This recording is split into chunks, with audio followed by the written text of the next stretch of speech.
નમસ્કાર, પંચાયત સમાચાર 24 માં આપનું સ્વાગત છે. દાહોદ જિલ્લા ભાજપના વિવિધ મોરચાના નવનિયુક્ત હોદ્દેદારોએ મંત્રી અને જિલ્લા પ્રમુખની ઉપસ્થિતિમાં વિધિવત પદભાર સંભાળ્યો. દાહોદ જિલ્લા ભારતીય જનતા પાર્ટી કાર્યાલય ખાતે તાજેતરમાં વિવિધ મોરચાના નવનિયુક્ત પ્રમુખ અને મહામંત્રીઓનો ભવ્ય પદભાર ગ્રહણ સમારોહ યોજાયો હતો.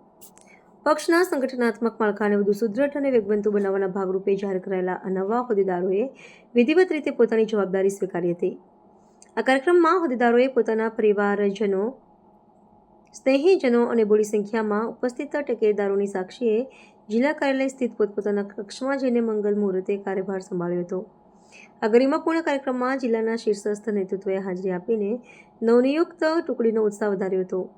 દાહોદ જિલ્લા ભાજપ પ્રમુખ સ્નેહલભાઈ ધરિયા, રાજ્યકક્ષાના મંત્રી રમેશભાઈ કટરા, પૂર્વ સાંસદ ગીતાબેન રાઠવા અને દાહોદના ધારાસભ્ય કનૈયાલાલ કિશોરી ખાસ ઉપસ્થિત રહ્યા હતા. આ ઉપરાંત જિલ્લામાં મંત્રી મુકેશભાઈ લબાનાની પ્રેરક ઉપસ્થિતિમાં સમગ્ર આયોજન પાર પાડ્યું હતું. મહાનુભાવોએ તમામ નવનિયુક્ત પ્રમુખ અને મહામંત્રીઓને મોઢું મીઠું કરાવીને તેમને નવીન જવાબદારીઓ માટે શુભકામનાઓ પાઠવી હતી. સમારોહના અંતિમ ચરણમાં ઉપસ્થિત પક્ષના વરિષ્ઠ આગેવાનો, ચૂંટાયેલા જનપ્રતિનિધિઓ અને સંગઠનના કાર્યકર્તાઓ વચ્ચે પરસ્પર સંવાદ અને શુભેચ્છાઓનું આદાન પ્રદાન થયું હતું.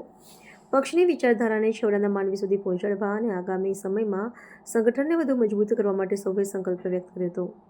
આ પ્રસંગે મોટી સંખ્યામાં અગ્રણી કાર્યકર્તાઓ અને હોદ્દેદારોના સમર્થકો ઉમટી પડતા જિલ્લા ભાજપ કાર્યાલયનું વાતાવરણ અત્યંત ઉમંગભર્યું બની રહ્યું હતું.